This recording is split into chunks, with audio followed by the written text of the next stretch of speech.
Welcome to another edition of Possibilities, the official podcast of Michigan Developmental Disabilities Institute, otherwise known as MyDDI. I'm your host, Roosevelt Belton Jr., the dissemination coordinator here at MyDDI. And in this episode, I'm speaking with Jan Lampman, the disability advocate and national expert on supported decision making. Listen in as we learn more about supported decision making, what it can mean for you or your family member, how it differs from guardianship, and much more.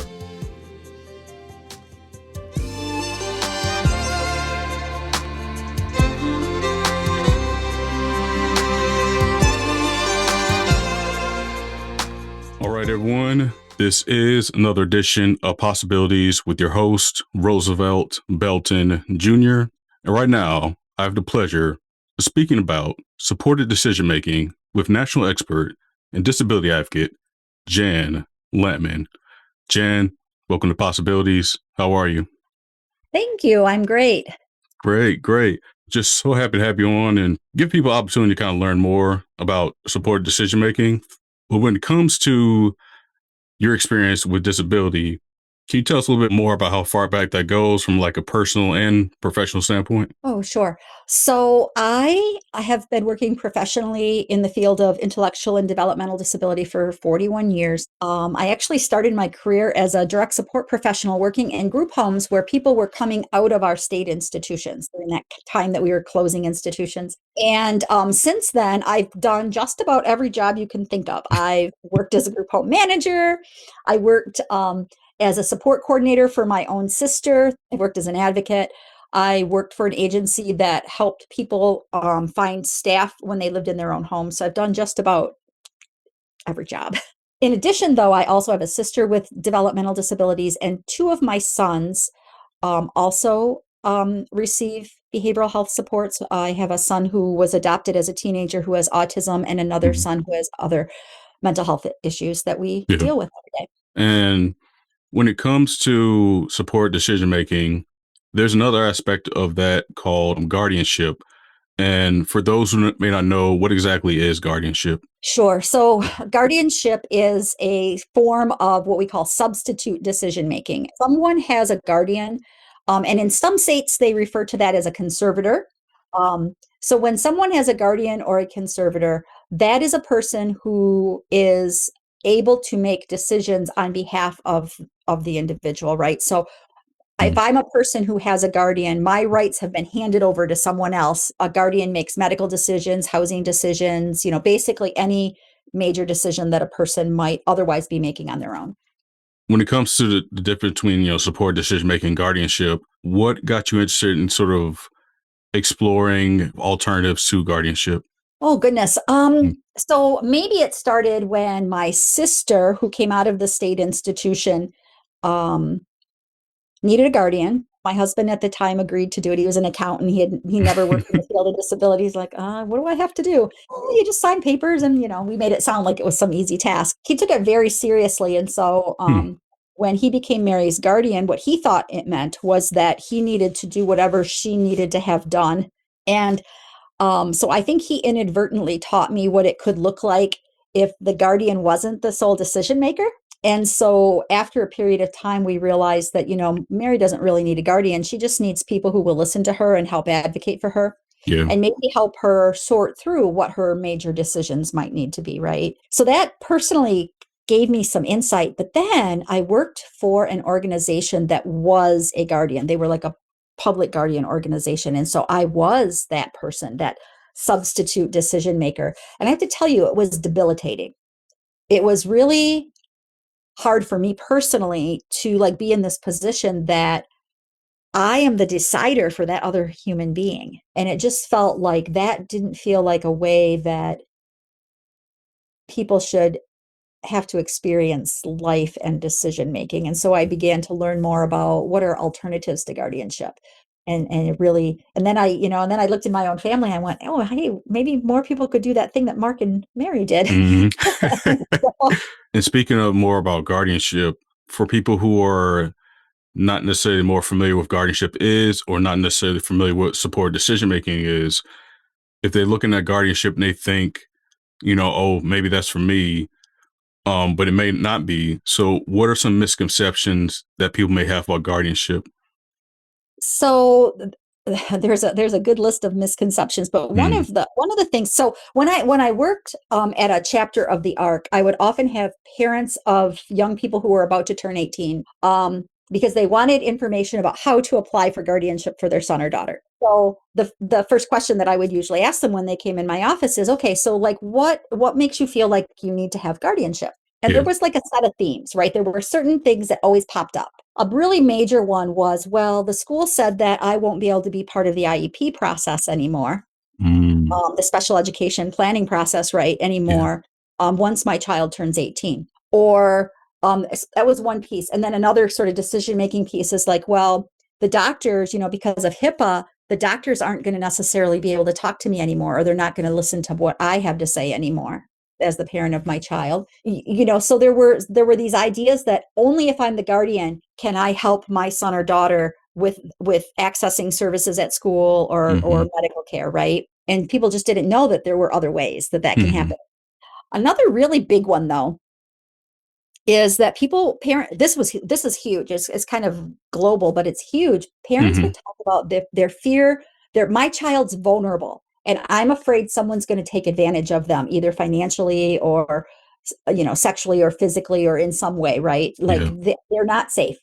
And so then in that instance, I have to ask them, so how is you being the guardian going to prevent someone who wants to take advantage of them from Hmm. taking advantage of them, right? And people have to stop and think, and they're like, oh, wait, right. Um, One time I had a mom tell me she wanted to become her daughter's guardian because her daughter was boy crazy and she was afraid she was going to want to have sex.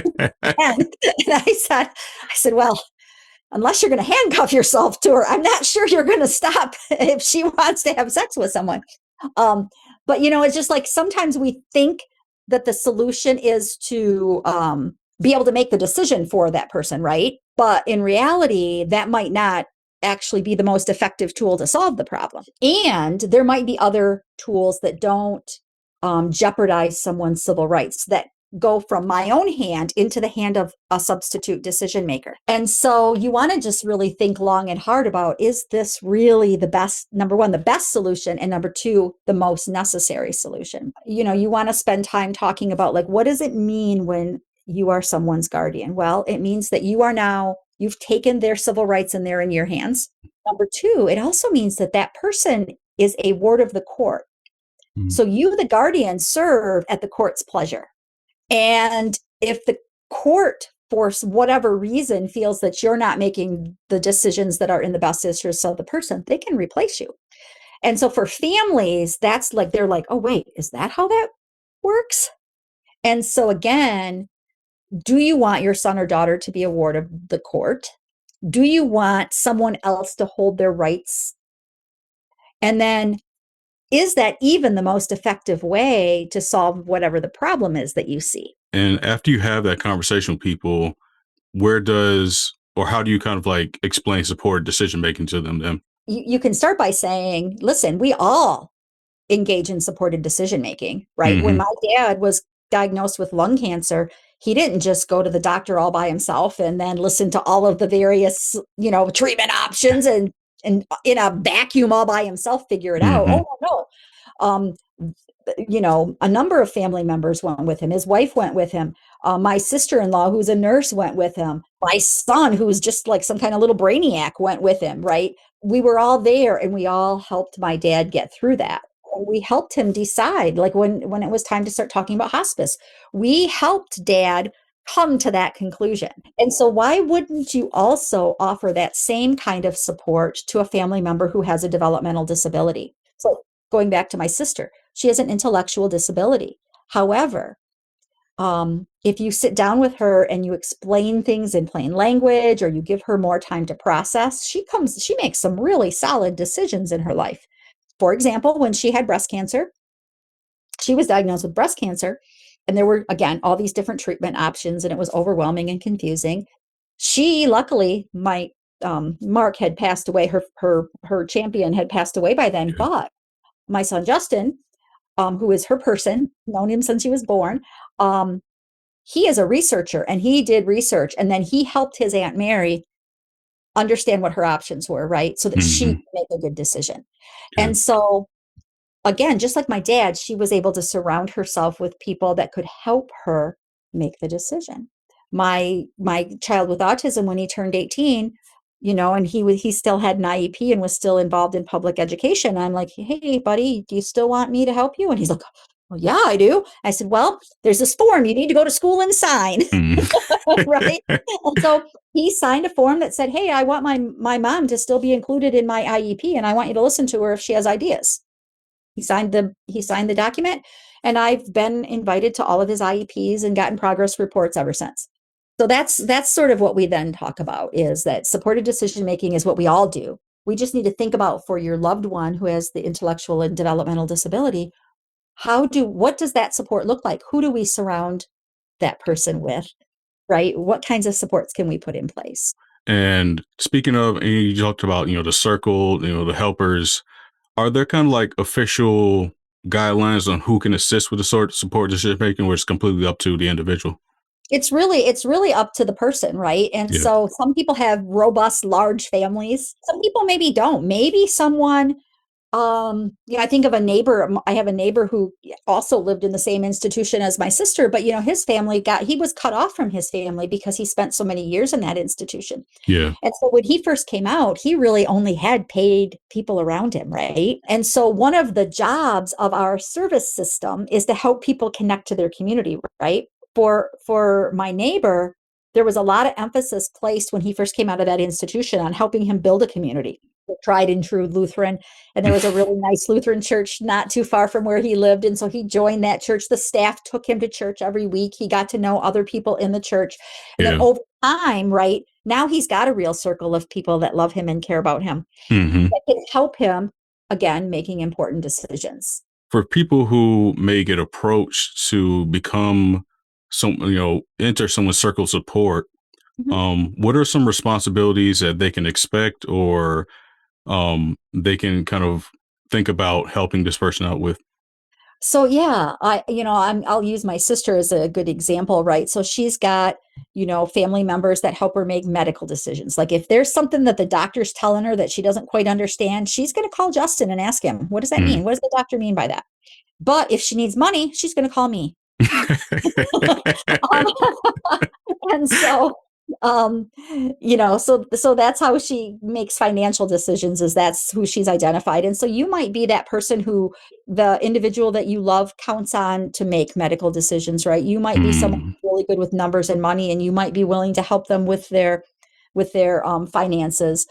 Or Yeah. you might just be someone who sits in the room and offers them moral support while they're trying to sort through Mm.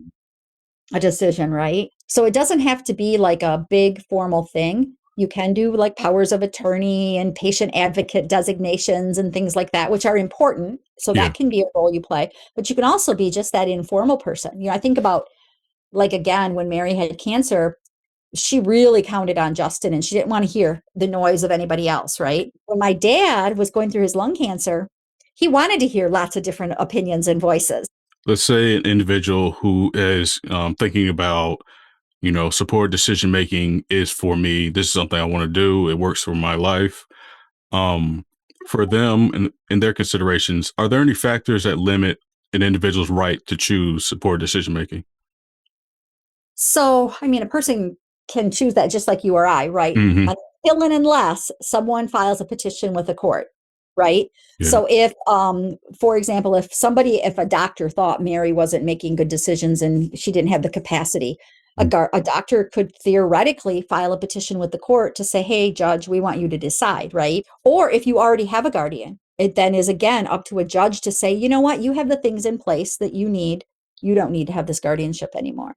So Mm. outside of, like, as long as you're not in having the court interact, right?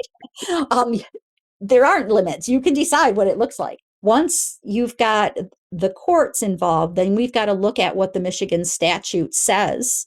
And in Michigan, people with developmental disabilities who might be under a guardianship are covered by the mental health code. And Yeah. in the mental health code, it really talks about two things. One, the lack of capacity. So you have to show that this person, just needs help in very, significant ways in many Yeah. areas of their life. But then the second part that you have to prove is that there's a necessity for the guardianship. So lack Mm. of capacity alone, that legal standard of lack of capacity alone doesn't mean you need a guardian, because there has to be some proof that without the guardianship, you would be in jeopardy. So again, going to my sister who has spastic quadriplegia and speech impairment and an intellectual disability, she meets all the things, all the Mm. standards for that lack of capacity. I would dare say, don't ever tell her that, because she will let you know. Will let you know. But there is no necessity for the guardianship because of the circle that she has around her. She has help with her money. She has help making medical decisions, right? She has stable housing. She has support from the behavioral health system to meet her day-to-day needs. So Yeah. there's no need for a guardian. There's no role for a guardian to play in her life. If we were to go to court with Mary right now, the judge would have to say, well, wait, we don't need this guardianship. Why do we need that? Having said all of that, oftentimes guardianships do still get appointed, Mm. because of that lack of ability to show that there's no necessity, Mm. right? You have to be mindful about how you're setting up those supports so that you can show that you are able to get the support you need to make decisions. Yeah. My favorite judge, Judge Dorian Allen, who is retired from Midland County, the Midland County Probate Court, used to say, that, if a person came to her in her courtroom, maybe seeking restoration of their rights, she would want to know two things. One, do you know when you need help, and do you know where to get it?